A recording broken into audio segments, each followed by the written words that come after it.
बस व्यर्थ की बातें बोलते रहते हैं।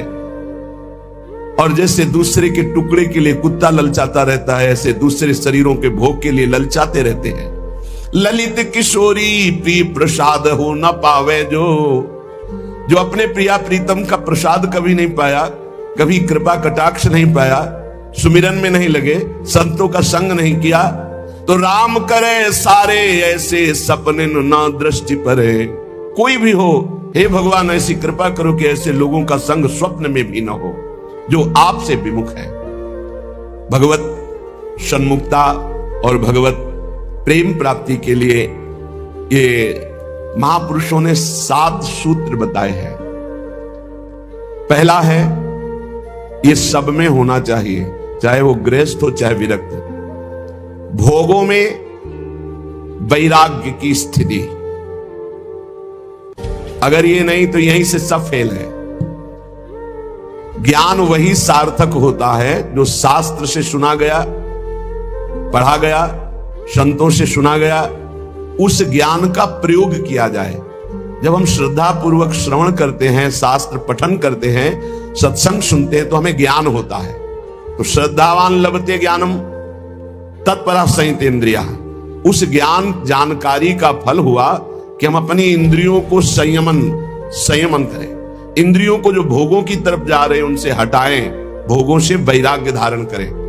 गृहस्थ में है तो धर्मयुक्त भोग, विरक्त में है तो सर्वस्व भोग का त्याग करे, एकमात्र भगवत प्राप्ति। भोगों से वैराग्य, बहुत यही पहले ही सूत्र में सब ढेर हो जाते हैं। भक्ति, ज्ञान, अष्टांग योग, कर्म योग, जितने भी योग हैं ये सब वैराग्य की नींव पर टिके हुए हैं। अगर वैराग्य नहीं है, परम पूज्य श्री सद्गुरुदेव भगवान के साथ गिरिराज जी की परिक्रमा लगा रहे थे, जब पूज्य पंडित गया प्रसाद जी की समाधि आई, बोले आओ चलो बैठते हैं। हाँ बैठे। बोले जानते हो इनके हृदय में इस कोटि की स्थिति कैसे आई? जो 43-45 वर्ष की अवस्था में वैराग्य धारण कर रहे हैं और इस कोटि के महात्मा की सचल गिरिराज जी कहे गए, ऐसा जानते हो क्यों हुआ? कम समय में बहुत ऊंचाई प्राप्त की। बोले वैराग्य, गुरुदेव भगवान के वैराग्य। इस शब्द से तो अब तो किसी का परिचय ही नहीं लग रहा है, कोई बिरला वैराग्य शब्द से परिचय नहीं, तो वैराग्य का भी दिखावा दंभ हो रहा है। शुद्ध वैराग्य, भगवत प्राप्ति के मार्ग के उपासक को शुद्ध वैराग्य। वैराग्य किसी भी वस्तु, व्यक्ति, स्थान में जो भोग्य वस्तु है, हमारे अंदर भोग वृत्ति ही ना रह जाए, उसे वैराग्य कहते हैं। भोगने की इच्छा ही ना रह जाए, उसे वैराग्य। ये होता है निज सुख बिन मन होई की थीरा। जब निज सुख का अनुभव होने लगता है तो वैराग्य बड़ा दृढ़ होने लगता है। रसबल छूटे जो विषय तबही तो सुख होए। जब नाम का रस मिलने लगता है, प्रभु का आनंद मिलने लगता है, तो मन स्थिर होने लगता है। भोगों से राग रहित वृत्ति हो जाती है, घृणा लगने लगती है उन भोगों से। जैसे वमन देख करके किसी की भी रुचि खाने की नहीं होगी, ऐसे उस वैराग्यवान की दृष्टि भगवान की समस्त माया भोगों से होती है। रमा विलास राम अनुरागी तजत बमन जिन बड़भागी। जो बड़भागी जन है वो बमन के समान भगवान की इस माया के विलास का त्याग कर देते। रमा विलास राम अनुरागी तजत बमन जिम जन बड़भागी। वो जन, भगवत जन, बड़भागी जन हरि की माया के भोगों को ऐसे त्याग देते हैं जैसे वमन। और एक महामहिम बात कही गई कि त्याग का उनको अभिमान नहीं होता, जैसे विष्ठा त्याग का किसी को अभिमान नहीं होता। मलवत त्याग, त्याग भी तो कैसा मलवत, जैसे कोई मल त्यागने के बाद कभी गर्व नहीं करता कि मैंने तो 500 ग्राम मल त्यागा, ऐसे ही समस्त मायाकृत भोगों का मलवत त्याग, कि उस त्याग का अभिमान नहीं। त्याग तो किया पर त्याग के अभिमान का त्याग नहीं किया तो फिर लाभ नहीं मिलेगा। त्याग तो किया घर का, लेकिन घर के राग का त्याग नहीं किया, अभी त्याग का अभिमान बकाया है। वो भगवान जब कृपा करेंगे तब वो नष्ट होगा, जब तक वो नष्ट नहीं होगा तब तक अनुराग या भगवत मार्ग में आगे नहीं बढ़ सकते। तो वैराग्य, भोगों के प्रति स्वाभाविक आकर्षण रहता है। मना कष्टानि इंद्रियाणि प्रकृतिस्थानि कर्षति। बार बार इस विषय को समझो, यही मूल विषय है। भगवत प्राप्ति कठिन है, यही विषय कठिन दिखाता है। अगर भोगों के राग का त्याग हो जाए तो भगवत प्राप्ति कठिन नहीं है, कठिन है भोगों के राग का त्याग करना। तो ये पहला सूत्र है, भोगों में वैराग्य की दृढ़ भावना होना। जो भोग भगवत विमुख करने वाला है उससे दृढ़ वैराग्य। इतना प्रार्थना समझ लीजिए कि शास्त्र विरुद्ध आचरण करने वाला बहुत पछताएगा, बहुत जलेगा, बहुत दलदल में फंस जाएगा। कभी शास्त्र की आज्ञा का उल्लंघन मत करो, कभी गुरुजन संत जनों की आज्ञा को हल्के में मत लो। अगर जिन्होंने हल्के में लिया वो फंस गए और परम पद से दूर हो गए। माना कि तुम 4 धनियों को रिझा करके करोड़पति कहला सकते हो, माना कि तुम्हारे पास बहुत वैभव हो सकता है, लेकिन प्रियालाल की प्राप्ति नहीं कर सकते। जो शास्त्र और संत और गुरुजनों के वचनों की अवहेलना करते हैं, हल्के में लेते हैं, वो इस माया से पार नहीं। हल्के अरे तो बोलते रहते हैं और अपने मन की लगा के करते हो, जरूर फेल हो जाते हैं एक दिन। देख लेना, समय आने पर देख लेना, हमारे शब्दों को देख लेना कि आप ऐसे दलदल में फंसेंगे, आप ऐसी अशांति में फंसेंगे, आप ऐसे मोह राग में फंस जाएंगे जिससे प्रियालाल छूट जाएंगे, जिनके लिए आप चले। इसीलिए जानबूझकर सर्वस्व का त्याग किया जाता है प्रभु के लिए। अपने संपूर्ण ममत्व को, अपने संपूर्ण अहम को जब प्रभु के चरणों में समर्पित कर देते तब दृढ़ भक्ति होती है। इसलिए भोगों में दृढ़ वैराग्य की भावना, ये नींव है परमार्थी की। और यही पहली सीढ़ी से लाखों फिसल जाते हैं, फिर बैलेंस बना के चलते हैं, किसी भी तरह जीना है बस।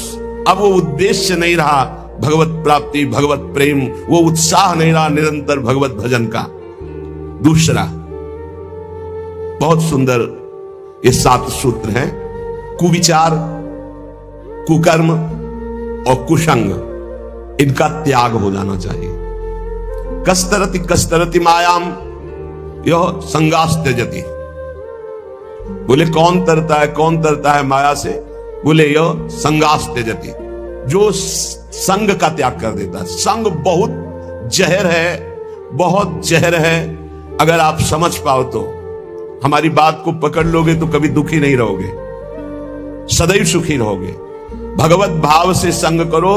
अन्य कोई भी भाव अगर संग में आ गया तो रोना पड़ेगा, दुखी होना पड़ेगा, पछताना पड़ेगा, हाथ मींजना पड़ेगा। विश्वास कीजिए, तुम भगवान के हो इसलिए तुम्हें फंसा तो कोई सकता नहीं, पर तुम्हें रोना पड़ेगा, तुम्हें तड़पना पड़ेगा, तुम्हें पछताना पड़ेगा। संगास त्यजति यो महानुभाव सेवते, जो भगवत विमुख का संग त्याग कर देता है, भगवत सन्मुख कराने वाले महापुरुषों का सेवन करता है। माया से मुक्त होने के लिए 2 बातें बहुत अनिवार्य हैं। यो महानुभाव सेवते, महापुरुषों का संग करता रहे, और यह संगास त्यजति, अन्य सब संगों का त्याग करता रहे। कुविचार, कुविचार कब हमारे अंदर आते हैं, अधिकार कब करते हैं? एक तो पूर्व कर्मों के अनुसार कुविचार होते हैं। जैसे बचपन से कुछ आदतें ऐसी गंदी होती हैं जिनको हमने कहीं सीखा नहीं, पढ़ा नहीं, दिखाया नहीं गया, सुनाया नहीं गया, पर वो अंदर से है और वो भजन के द्वारा मिटती है, नहीं तो पूरे जीवन और अन्य जन्मों में भी बनी रहती है, क्योंकि पूर्व गलत किए हुए कर्म का संस्कार जीव के अंदर रहता है। दूसरा, इस जन्म का कुविचार होता है। पूर्व जन्म का कुविचार जब तक हम उसका क्रियात्मक रूप नहीं लेंगे तब तक उसमें दम नहीं है। पूर्व जन्म के द्वारा कुविचार ये होता है कि पूर्व जन्म के किए हुए कर्म का कुविचार जो होता है, हम इस समय बिल्कुल सही ढंग से चल रहे हैं, लेकिन हमारे अंदर वो आकर्षण हो रहा है, वो खान पान का, वो भोग का, वो नाना प्रकार की दुर्विचारों का, क्योंकि वो संस्कार हैं, उन्हीं को भजन के द्वारा नष्ट करते। दुर्वासना मम सदा परिकर्षयन्ति। और एक होता है इस जन्म का, ये बहुत खतरनाक होता है। पूर्व जन्म का तो मंद होता है, वो विचार आया और चला गया, अगर उसको पकड़कर क्रिया में उतार दिया तब तो वो संस्कार बहुत दृढ़ हो गया, अगर क्रिया नहीं उतारी तो वो आया कुविचार नष्ट हो जाएगा। अब जो इस जन्म का कुविचार, उससे बचने की बहुत जरूरत है। इस जन्म का कुविचार होता है गंदा दृश्य देखा, जैसे अजामिल ने कुविचार उदय हुआ और वैश्यागामी बन गया। गंदा दृश्य देखा, जैसे शौभरी ऋषि ने कुविचार उदय हुआ, 50 राजकुमारियों से ब्याह किया। सुनना, देखना और बोलना, इन 3 का विचार पर बहुत प्रभाव पड़ता है। हम गंदी दृश्य देख रहे हैं, गंदे संग करके गंदी बातें सुन रहे हैं, गंदी बातें बोल रहे हैं, तो हमारे विचार गंदे ही होंगे पक्का। क्योंकि जो हम देखते हैं, सुनते हैं, बोलते हैं, वही हमारा मनन होता है, वही हमारा विचार बनता है। इस जन्म में कुविचार को रोक दो। पूर्व जन्म के संस्कार रूप कुविचार जो आता है, वो तटस्थ भूमिका रखी जाए, साक्षी भाव, वो अपने आप नष्ट हो जाएंगे क्योंकि भजन चल रहा है। लेकिन इस जन्म का कुविचार ना होने पावे। कोई दृश्य देखकर मोबाइल आदि से, या प्राकृतिक दृश्यों को ऐसे जो हमारी भोग वासना को बढ़ाए, कोई ऐसी बात सुनकर या ऐसी चर्चा करके जो हमारे विचारों को मलिन कर दे, इस पर बहुत सावधान रहना चाहिए साधक को। तो दूसरा है कुविचार का त्याग और कुकर्म का त्याग। कर्म, सुकर्म और कुकर्म होते हैं। जैसे मति वैसे ही कर्म होते हैं। जहां सुमति होती है वहां सुकर्म होते हैं, और जहां कुमति होती है वहां कुविचार और कुकर्म होते हैं। कुमति किसे कहते हैं? जो शास्त्र संत भगवत विमुख मति है, वो कुमति है। और जहां कुमति तहां विपत्ति निदाना। जहां कुमति है वहां विपत्ति ही विपत्ति, पापाचरण का फल, दुख, विपत्ति, संकट, चिंता, शोक, भय। और जहां सुमति तहां संपत्ति नाना। जहां सुमति होती है वहां सत्कर्म बनते हैं, और जहां शुभ कर्म सत्कर्म बनते हैं वहां सुख, शांति, बहुत विश्राम स्थिति, आनंदमय रहती है। तो कुकर्म ना होने पावे। शास्त्र विरुद्ध, गुरु आज्ञा के विरुद्ध, संत जनों की आज्ञा के विरुद्ध जो कर्म होते हैं उन्हें कुकर्म कहते हैं। बहुत तरह के होते हैं। जिनको शास्त्र मना करते हैं वो आचरण कुकर्म होगा, भले आप उसको बहुत सजा कर करें। और इसी में कुविचार, कुकर्म और कुसंग। कुसंग दो प्रकार का होता है, एक वृत्ति का होता है, एक व्यक्ति का होता है। व्यक्ति का कुसंग उतना हानिकारक नहीं हो सकता जितना वृत्ति का कुसंग होता है। व्यक्ति तो कुछ देर मिला, अपना रंग डाला, चला गया, लेकिन वृत्ति हमारी अच्छी है तो वो रंग चढ़ेगा नहीं। जो रहीम उत्तम प्रकृति का कर सकत कुसंग, चंदन विष व्यापत नहीं लपटे रहत भुजंग। लेकिन जो वृत्ति का कुसंग है, अंदर जो हमारे गलत बात चल रही, गलत कामना चल रही, भोग भोगने की इच्छा का विचार चल रहा है, वो बहुत खतरनाक है। उपासक को अंदर की वृत्ति और बाहर के व्यक्ति, कुसंग हो रहा है बाहर से, इसकी पहचान हम कैसे जाने कि कुसंग हो रहा है? जिस वस्तु, व्यक्ति, स्थान के संसर्ग में आने से प्रभु का विस्मरण हो जाए और इंद्रिया मन चलायमान होकर गलत आचरणों में उतर जाए, उसे कुसंग कहते हैं। जिस वस्तु, व्यक्ति, स्थान के संसर्ग में आने से भगवत स्मृति जागृत हो जाए, भगवान के लिए हमारा हृदय व्याकुल हो जाए, उससे सत्संग कहते हैं।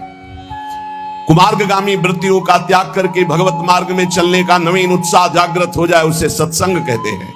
और भगवान से विमुख होकर के भोग वासनाओं में हमारी वृत्तियां उतर जाए, भगवान का विस्मरण हो जाए, उसे कुसंग कहते हैं। तो पहला है विषयों में दृढ़ वैराग्य की भावना, भोगों में दृढ़ वैराग्य। दूसरा है कुविचार, कुकर्म और कुसंग का त्याग संपूर्णतया। तीसरा, विषय चिंतन के लिए समय ही ना दिया जाए, निरंतर भगवत चिंतन किया जाए। ऐसे भजन का तार जोड़ दो कि खाली समय ही ना रहे कि कोई विषय चिंतन घुस जाए। ये वायरस है, वायरस पूरा डेटा उड़ा देगा तुम्हारे चिंतन का, तुम्हारी भक्ति का पूरा डेटा उड़ा देगा। ऐसा वायरस है कुचिंतन। बाहर से आरती कर रहे हैं, अंदर से विषय भोग की चिंता चल रही है। बाहर से फूल अर्पित कर रहे हैं, अंदर से विषय चिंतन चल रहा है। ये है, पूरा डेटा उड़ा दिया। बाहर से क्रिया भागवतिक हो रही है, अंदर से चिंतन बिल्कुल बर्बाद। जिनका चिंतन भागवतिक चलता है, मुख प्रसन्न तन तेज विराजा, उनका मुख में प्रसन्नता होगी, उस शरीर में तेज होगा। क्योंकि भगवान नाम जपने से पाप नष्ट होते हैं, पाप नष्ट होते ही स्वाभाविक तेज प्रकाशित होने लगता है। विषय चिंतन का समय ही ना दिया जाए। हर समय नाम जप, लीला कथा, गायन, श्रवण, अपने पास इतने अभ्यास के साधन हैं, एक क्षण भी खाली नहीं। पक्का समझ लीजिए, जब मंत्र में मन न लगे, नाम जप शुरू कर दो, राधा वल्लभ श्री हरिवंश, राधा वल्लभ श्री हरिवंश। इसमें भी मन न लगे, राधा राधा राधा। अब इसमें भी मन नहीं लगा, तुरंत चतुरासी जी में आ जाओ, कोई पद गुनगुनाने लगो। हमको अभ्यास ऐसा करना है कि विषय चिंतन का समय ही नहीं देना। विषय चिंतन इतना प्रभावशाली है कि जहां वो चलने लगेगा तो भजन रोक देगा, और अगर भजन चलता रहा तो विषय चिंतन के लिए जगह नहीं है।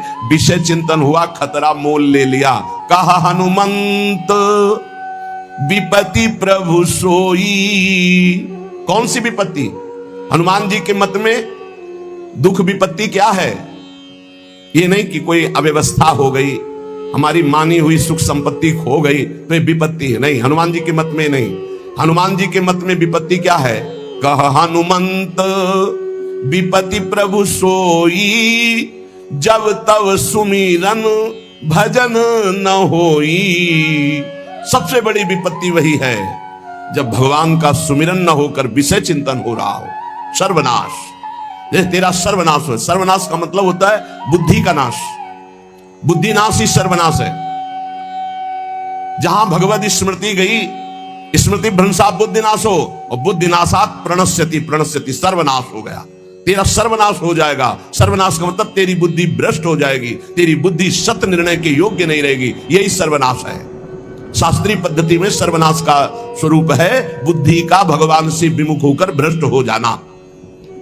तो विषय चिंतन का स्थान ही मत दो, इतना भगवत चिंतन। इसीलिए अव्यावृत भजनात् देवर्षि नारद जी कहते हैं निरंतर भजन चलता रहे।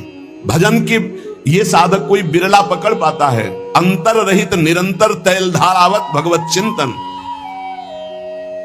श्वास श्वास में नाम, नाम में श्वास, दोनों एक हो जाए, एकम एक। श्वास ही नाम, नाम ही श्वासा, नाम श्वास को भेद मिटावे। एकम एक हो जाए, श्वास और नाम बिलग नहीं, नाम और श्वास बिलग नहीं। एकतार भगवत भजन चल रहा है। तीसरा, विषय चिंतन का स्थान ही ना दिया जाए। इतना भगवत चिंतन का अभ्यास तारतम्य बना ले। कभी सत्संग सुन रहे, कभी भगवत चर्चा कर रहे, कभी नाम जप कर रहे, कभी नाम कीर्तन कर रहे, कभी लीला गुण गायन, कभी प्रभु की रूप माधुरी के चिंतन में डूबे, कभी प्रभु की महिमा का स्मरण करके रोमांचित हो रहे। ऐसे एकतार चिंतन चलाया जाता है। चौथा, अपने इष्ट देव के नाम में अपार रति। अपने शब्द है, इष्ट देव तत्व रूप में सर्वत्र विराजमान है, पर अपने वो हैं जिनको गुरुदेव ने दिया है। जो गुरुदेव नाम देते हैं उसी नाम में रति करनी चाहिए। ये बहुत सौभाग्यशाली साधक पकड़ पाएंगे। नहीं, मनमानी साधना करने की बहुत अहम में प्रेरणा होती है, लेकिन गुरुदेव प्रदत्त साधना में, गुरुदेव प्रदत्त नाम वाणी में ये बहुत जोर की बात है। अपने इष्ट देव के नाम में अपार रति। अपार रति, जागृत स्वप्न सुषुप्ति स्फुरत में राधा पदाब्ज छटा। बस किशोरी जू की चरणारविंद की अद्भुत रति और नाम, अन्य नहीं, सब प्रभु के नाम। लेकिन हमको जो कुछ मिला, राधा राधा, किसी के प्रमाण देने की जरूरत है। ये तो श्री जी सुनवा रहे हैं इसलिए बोल रहे हैं, बिल्कुल सत्य मानिए। ये प्रभु करवा रहे हैं इसलिए हो रहा है। मेरे प्रभु ही है, दूसरा कोई नहीं है। और उनको क्या समझाना, वो तो सर्वज्ञ सबके हृदय में बैठे। आप जानो ना जानो, गुरु प्रसाद से इतना तो पता चली गया है कि इन सब मंदिरों में केवल भगवान ही बैठे, चाहे जड़ मंदिर हो चाहे चैतन्य मंदिर हो, एकमात्र प्रभु। तो अब वो आज्ञा किए हुए हैं, इसलिए चर्चा हो रही है। ये हमारा जीवन है, तुम बोलो ना बोलो, ये हमारा प्राणाधार है, हमारा सर्वस्व है। और जिन साधनाओं का तुम्हें परिचय नहीं, वो साधना करके हमको ये राधा नाम मिला है, और तुमको फिर ही सुनने को मिल रहा है। इसलिए तुम्हें विश्वास पता नहीं कितना है। हमारा तो जीवन है, प्राण है, ना नर्क स्वर्ग अपवर्ग की कोई त्रास या चाह है। ये बस नाम ना छूटे, जो गुरुदेव ने दिया ये नाम न छूटे। दाता राधा नाम, हितजू महाराज ने, गुरुदेव ने राधा नाम दिया, जो सिंहासन पे बिरा। सर्वस्व सब कुछ, अब नहीं, अब नहीं। वेदान्न पे संन्यस्ते, अब न लोक का भय, न वेद का भय, न शास्त्र का। अब तो एकमात्र केवल राधा राधा राधा। पकड़ लो पकड़ लो, नहीं हवा ही है, जा रही है। क्या दे सकते हो? आपके पास है क्या? आप में चैतन्य शक्ति मेरे प्रभु की है, आपका शरीर रचा मेरे प्रभु का है, आपके पास जो भोग सामग्री वो प्रभु की द्वारा दी हुई। तो हम तुमसे मांगे या प्रभु से? हमारे तो सिर्फ आप हो। दे सकते हो तो दुख दे दो, सुख आप मत देना। हाँ, बस इतनी जरूर बात है कि जो आपके द्वारा दी हुई निष्ठा है, जो आपके द्वारा दिया हुआ चिंतन है, इस पर बाधा न पड़े। ये आप कृपा करते रहो और दुख दो और दो, जितना दे सकते हो और देते रहो। क्योंकि हर दुख में आपकी शरणागति पुष्ट होती है, हर दुख में आपका चिंतन विशाल होता है, हर दुख में आपका सानिध्य अनुभव होता है। इसलिए हमें प्रभु की दो शक्तियां हैं, एक भक्ति और एक माया। आ जा इधर तो आनंद सिंधु में हिलोरे ले, और इधर जा तो माया के समुद्र में डूब, जहां काम क्रोध लोभ मोह मद मत्सर है। बुद्धि का खेल नहीं। अगर श्रद्धा रखते हो, भाव रखते हो, तो विश्वास करके मान लो और ये जन्म निहाल ना हो जाए तो वृंदावन की भूमि से कहता हूं देख लेना, परम पावन वृंदावन का कण कण राधा नाम की प्रीता प्रदान करता है। तुम क्या जानोगे राधा नाम को। इसीलिए जिनको ये श्रद्धा और विश्वास है और जिन्होंने वर्ण किया है श्री राधा किशोरी के चरणारविंद को, ये हमारे गुरु के चरणारविंद हैं, तो अपने आराध्य देव के नाम में अपार रति, बस राधा राधा राधा। वेद भगवान की श्वासों से प्रकट हुए, किसी की लिखा पढ़ी नहीं है। वही भगवान अपनी जिह्वा से राधा राधा रटते हैं। तुम्हें देखना है तो वृंदावन की रज का सेवन करो, यमुना रस रानी का अवगाहन करो, यहाँ की लताओं का आलिंगन करो, यहाँ के रसिकों का संग करो, तुम देख लोगे श्री कृष्ण कैसे अशुभ प्रवाह करते हुए राधा राधा रटते हैं। वो राधा नाम हम यश गान करते हैं। और जिन जिन को विश्वास हो गया है तो देख लो, आप जो दुख आवे उसको सहज में भोगते हुए आगे बढ़ो। इस राधा नाम का फल जब आएगा तो बताने लायक नहीं रहोगे, लेकिन जहां होगे वहां परम शांत, परम आनंद और दुख का लेस नहीं होगा, विश्वास कर लीजिए। पांचवा, अपने इष्ट के गुणगान में, अपने इष्ट की महिमा में, अपने इष्ट के पावन चरित्रों में दृढ़ आसक्ति हो जानी चाहिए। जहां हमें प्रिया प्रीतम की बात सुनने को मिले, जहां हमें इष्ट के सिद्धांत, इष्ट के सेवा पद्धति, वही हमारे कान लगने चाहिए। ऐसा सत्संगी इस रस का रसास्वादन नहीं कर सकता कि जहां मन आया वहां सुन रहे हैं, जो मन आया सुन रहे हैं। हमें जब दिल्ली जाना नहीं तो हमें किलोमीटर गिन के क्या करना है, हमें बिहारी जो जाना है, हमें राधा वल्लभ जो जाना है, हमें अपने मार्ग को देखना है। इष्ट मिले और मन मिले, मिले भजन रस रीति, तहां निसंको है मिलिए तासो कीजे प्रीति। हमें जाना है दास दासो हम के मार्ग में, और सुने हम ब्रह्मास्मि की पूरी चर्चा, तो हमारे किस काम में आएगी? वो मार्ग ही हमारा नहीं है। अपने मार्ग को पहले समझे। हमें जाना प्रिया प्रीतम के पास, और वो है इधर, और हम भागना इधर, खूब दौड़ना शुरू कर दे तो कभी जिंदगी में नहीं पहुंच पाएंगे। अपने मार्ग में चले, अपने आराध्य देव के गुण चरित्र लीला श्रवण करने का आसक्ति का भाव रखे। प्रियालाल की जहां जहां पिय की बात सुने खोजत तिन गयनन, इधर इस रास्ते में चलने पे प्रियालाल का यश सुनने को मिलेगा, उसी रास्ते में भागता हुआ जा रहा है, प्रियालाल की चर्चा सुनने को मिलेगी। छठवां, सत्संग और स्वाध्याय। सत्संग उसी संत का, आप जिसकी आराधना करते हैं उसकी आराधना में परिपक्व स्थिति उसकी हो, सत्संग तभी लाभ देगा। जहां अर्थ की प्रधानता करके भगवत चर्चा की जाती है, मान प्रतिष्ठा की प्रधानता करके भगवत चर्चा की जाती है, उस भगवत चर्चा का प्रभाव नहीं पड़ता है, बिल्कुल नहीं पड़ता है। वो ऐसा प्रभाव पड़ सकता है कि आप भी सुन करके वही बात सुना दे, नहीं।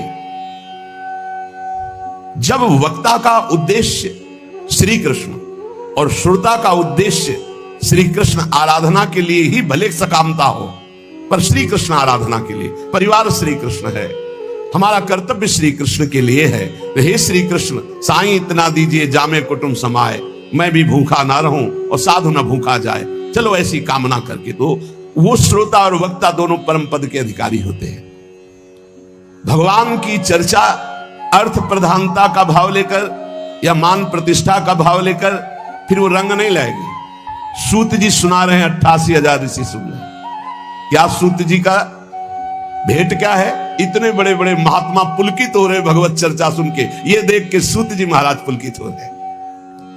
श्री सुखदेव जी भगवान की चर्चा कर रहे हैं, परीक्षित का परम कल्याण, और न जाने कितने ब्रह्म ऋषि बैठ करके सुन रहे हैं।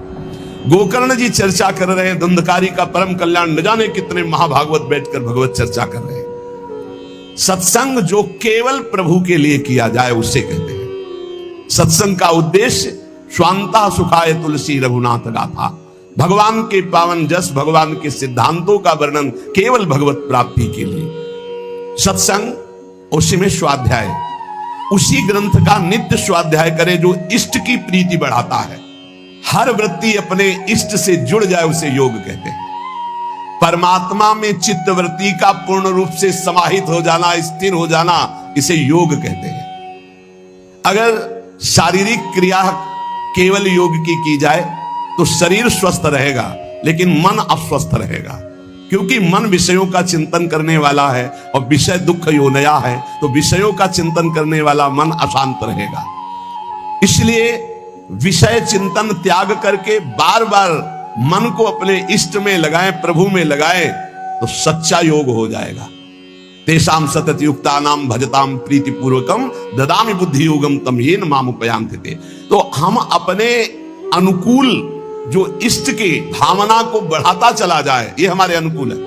हमारे अनुकूलता किसको लेकर के है? श्री कृष्ण अनुकूल लेन, श्री प्रियानुकूल लेन, आराध्य देव के अनुकूल। तो हम ऐसे ही ग्रंथों को पढ़ें, ऐसे ही सिद्धांतों को समझें, जिससे हमारे इष्ट की प्रियता बढ़े।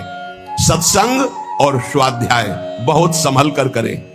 सत्संग ऐसे संत का जिसके श्रवण मात्र से भोगों से वैराग्य और भगवत अनुराग बढ़े। अपनी असत वासनाओं का त्याग करके सत मार्ग में हमारा मन दौड़ने लगे, उससे सत्संग प्राप्त हुआ है।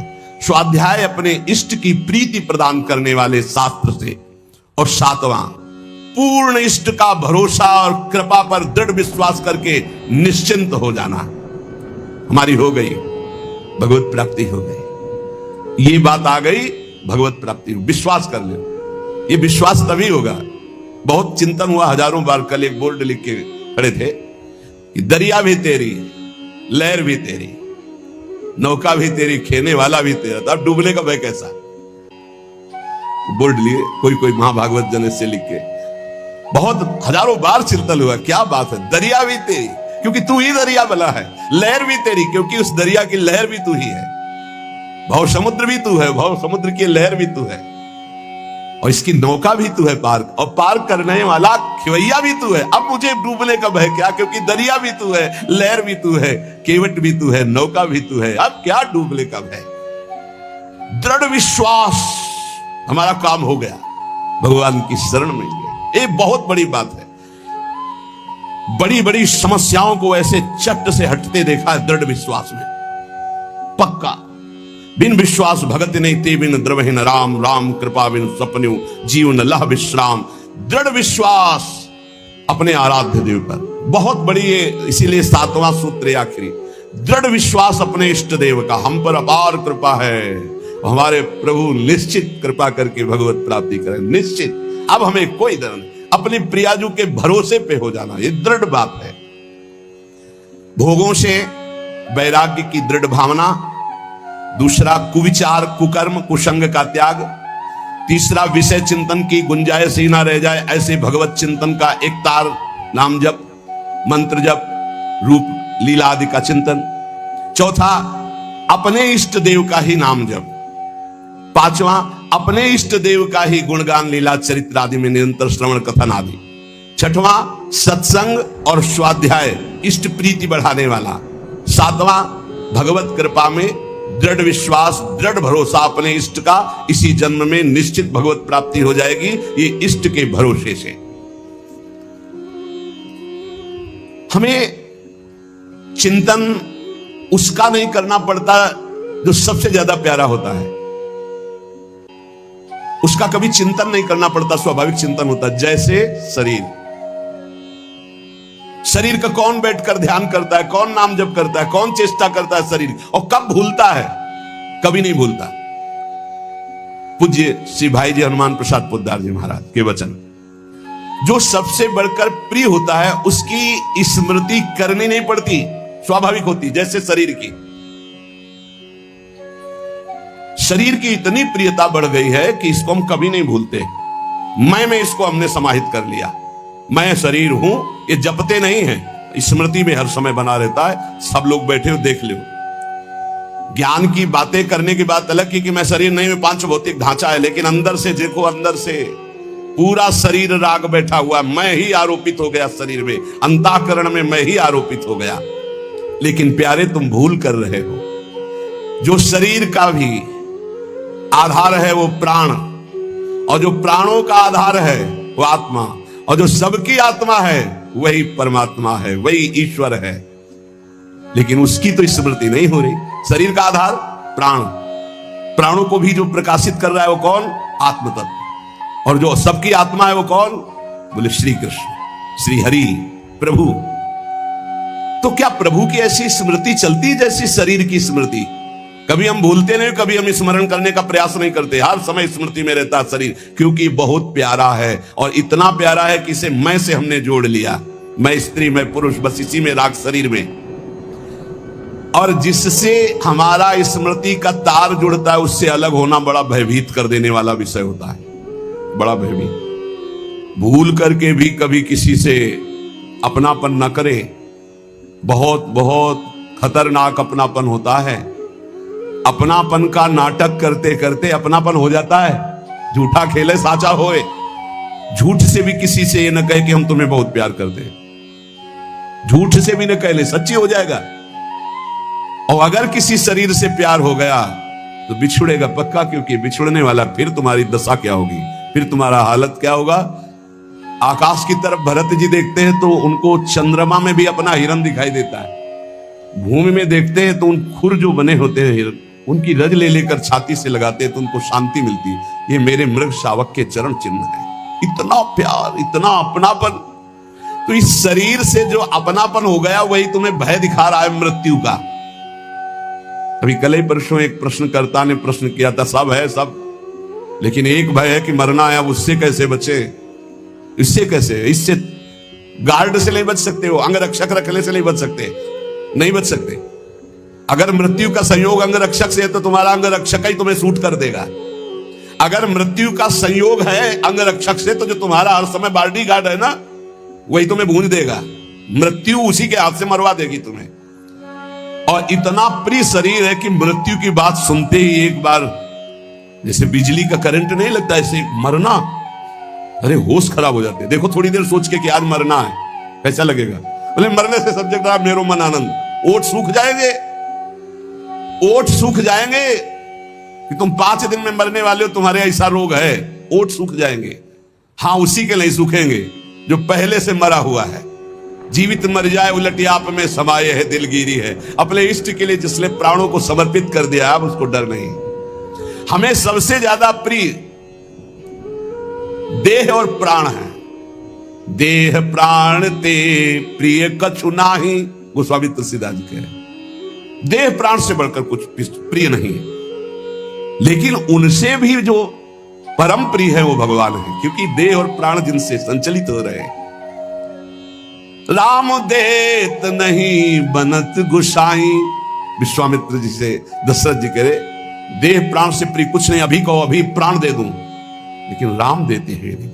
ये है महाभक्त की स्थिति। ले लो देह प्राण, अभी ले लो, पर राम जी को मैं। वशिष्ठ जी फिर उनको समझाते। यहां कह रहे जैसे कहा जाता है कि हमसे भजन नहीं होता। क्यों? शरीर का भजन करते हो कभी, लेकिन कभी भूलते भी नहीं हो, क्योंकि शरीर सबसे प्यारा। इसके बाद ये हाथ में कैंसर हो गया, इतना काट दिया जाए तो तुम्हारे प्राण बच जाएंगे। तो देह से भी अधिक प्रिय प्राण, तो हम इतना हाथ कटवा देंगे, इतना पैर कटवा देंगे। और प्राण से भी प्रिय आत्मा। जब आत्मग्लानि इतनी प्रकट हो जाती है किसी बात पर, तो अपने प्राणों का भी मोह छोड़ देता है और अपने शरीर और प्राणों का मोह छोड़कर वो मृत्यु का वरण करना चाहता है। और जो सब आत्माओं की आत्मा है वो प्रभु है।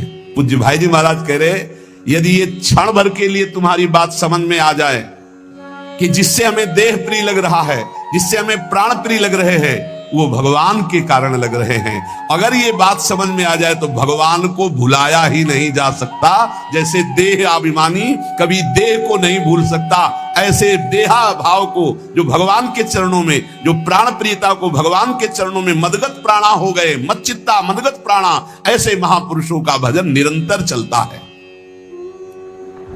ये जो कहा जाता है कि 1 घंटे सुबह 1 घंटे शाम भजन कर लिया करो, ये प्राथमिक कक्षा के विद्यार्थियों को कहा गया है, अध्यात्म के विद्यार्थियों को। ये प्रथम कक्षा की बात है। ये 11 माला जप लो, 12 पद पढ़ लो, शुरुआत तो करो। यहां घंटे की गणना का बात नहीं कर रहा। भाई जी कह रहे घंटे की गणना की बात नहीं कर रहा, यहां प्रीतम की प्राप्ति की बात कर रहा हूं। और वो होता है सतत स्मरण से। क्षण भर के लिए भी हृदय में भगवत स्मरण का तार ना टूटे। अभी ऐसा अभ्यास बन गया, निश्चिंत हो जाओ, आप भगवत प्राप्त हो चुके हो, आपको चिंता नहीं करनी। कुछ ही दिनों में स्थितियां जागृत हो जाएंगी। निरंतर एक तार भजन जिनका चल रहा है, जिसका एक तार भजन चल रहा है, उसके हृदय की झांकी का पर्दा हट जाता है त्रिगुण माया का, और अपने हृदय में ही नारायण या गौर श्याम को हृदय निकुंज बसइए, वो हृदय में अपने प्रभु को देखता है। इसे कहते हैं अनन्य चेता सततम। जो अनन्य चेता सतत है, नित्य निरंतर, ये बहुत अमृतमय शब्द है। यही बचपन में गुरु जी ने बैठा दिया था, बलिहारी गुरु आपने जो गोविंद दियो बताए, यही बता दिया था कि बच्चा हर श्वास हर क्षण नाम जब, हर क्षण मंत्र चिंतन, खाली न रहे, यही साधना है। तो नया जीवन था, पता हमें और कुछ था नहीं, जो गुरुदेव ने बताया बस उसी पे चल पड़े। वही जब बड़े बड़े महापुरुषों से सुना शास्त्रों में तो लगा बलिहारी प्रभु ने प्रारंभ में ही बता दिया गुरु रूप धर करके। नित्य चिंतन में रहने वाला भगत ये अनुभव कर लेता है कि नित्य प्राप्त भगवान की नवीन प्राप्ति। ध्यान से सुनो, जो निरंतर भजन करता है, नित्य प्राप्त भगवान की नवीन अनुभूति, नवीन अनुभूति। जब हृदय में चिंतन चलता है तो फिर बाहर से भगवान चले जाएं या आ जाएं कोई फर्क नहीं पड़ता। ये बहुत, जैसे बिलोमंगल जी ने श्री भगवान के लिए अपनी आंखों को शांत कर लिया, अब नहीं देखने देंगे संसार को, और चल पड़े वृंदावन के लिए। तो जो पूर्वाभ्यासी जिनके नेत्र नहीं होते वो तो चल सकते, लेकिन तत्काल जो नेत्र फोड़े थे तो मार्ग में चले तो एक लठिया ले ली थी, अभ्यास ना होने के कारण मार्ग से हट करके एक कुआं था, उस कुएं में गिर गए। अब जिसका कोई नहीं है उसके तो नंदनंदन है, पुकारा हे देव हे कृष्ण, अब आप ही मेरे हो। भगवान की आवाज गंभीर मेघ के समान, बाबा ये लाठी ऊपर उठाओ, और खींच के बाहर कर दिया। उन्होंने विचार किया कि मेरी लाठी तो इतनी बड़ी नहीं थी, केवल लाठी पकड़कर इस 50 हाथ कुएं से नीचे निकाला जाए। इसका मतलब ये कर तुम अकर तुम अन्यथा कर तुम भगवान ही हैं। तो धीरे से लाठी के सारे हाथ बढ़ाया, हाथ पकड़ा। जे ही हाथ पकड़ा तो ठाकुर जी ने झटक करके हाथ छुड़ाया, पर स्पर्श होते ही अपार आनंद। तब वो कहते हाथ छुड़ाए जात हो निबल जान के मोही, हृदय ते जब जाओगे तो सबल सराहू तोई। बूढ़ा हो गया हूं, निर्बल हूं, हाथ छुड़ाकर चले जा रहे हो, आप बलवान हो, नवकिशोर हो, जाओ, लेकिन हृदय से चले जाओ तो तुम्हें सबल और बहादुर जानू। हृदय से अब तुम्हें नहीं जाने देंगे, हर समय स्मृति के तार से हम तुम्हें बांध कर रखेंगे। तो भगवान ने हाथ पकड़कर वृंदावन लाए थे बिल्वमंगल जी को। भगवान की स्मृति भगवत प्राप्ति का वर्तमान में स्वरूप है। हर समय भगवत स्मरण चल रहा, आप भगवान में हैं। 1 घंटे 2 घंटे नियम वाला यहां प्रसंग नहीं कह रहे, इतनी संख्या पूरी करो, हम संख्या की बात नहीं कर रहे, हम गणना की बात नहीं कर रहे, हम भगवत प्रेम प्राप्ति की बात कर रहे हैं, जिसमें कोई गणना नहीं, कोई संख्या नहीं, पर हर श्वास हर सेकेंड नाम से जुड़ा हुआ होना चाहिए। ये खास बात है। आरंभिक साधकों के लिए ठीक है गणना नियम, प्रारंभिक जो साधना में लगे हैं, लेकिन हम उन भगवत प्रेमी महान भाग्यशाली उपासकों की बात कर रहे हैं जिनका एक ही उद्देश्य है भगवत प्राप्ति। तो उनके लिए संख्या नहीं, गणना नहीं, एक क्षण भी विस्मरण ना होने पाए। उठते बैठते खाते पीते हर परिस्थिति में, लघुशंका हो रहे तो नाम चल रहा है, शौच हो रहे तो नाम नहीं छोड़ना है। हिसाब किताब तो हरि संभाले, अधाधुंध दरबार हमारा चलेगा। कितने हुए तुम देख लेना, तुम गिनो बैठ के, हम तो अधाधुंध शुरू, राधा राधा राधा राधा राधा। गणना तुम करो, फल फूल तुम ही हो, तुम्हें क्या फल चाहिए, तुम ही हमारे फल फूल हो। ये मस्ती भगवत प्राप्ति, क्या चिंता क्या परवाह। क्षण भर के लिए यदि प्रीतम की स्मृति ना हटे तो हिसाब किताब की बात प्रीतम संभाले। हम नाम जापक कि हृदय में आराध्य देव की ऐसी झांकी प्रकट होती है कि क्षण भर के लिए कभी विस्मरण नहीं हो सकता। ऐसी स्थिति में वो सो रहा होता है तो भजन होता है, छाती में अगर कान पवित्र हो तो लगा के छाती देखो, आपको सुनाई देगा नाम चल रहा है। ये एक गूंज सी उठती है। प्रेमी जनों को इतना नाम प्यारा हो जाता है कि स्वयं भगवान आकर कहें कि नाम के जप का फल है मेरा दर्शन, देखो मेरा दर्शन हो गया, छोड़ दो नाम जप। तो भक्त कहेगा कि महाराज दंडवत, आप चले जाओ, मैं आपका नाम नहीं छोड़ सकता। ऐसा नाम प्रेमी पूज्य भाई जी महाराज कह रहे। और इतना प्रिय नाम होता है कि अगर वही नाम निरंतर जप रहा दूसरा कोई बोल दे तो दौड़ पड़ेगा उसकी चरण धूलि लेने के लिए। ओ, इसने राधा बोला, ये तो परम पावन, उसकी चरण धूलि माथे पे लगाने के।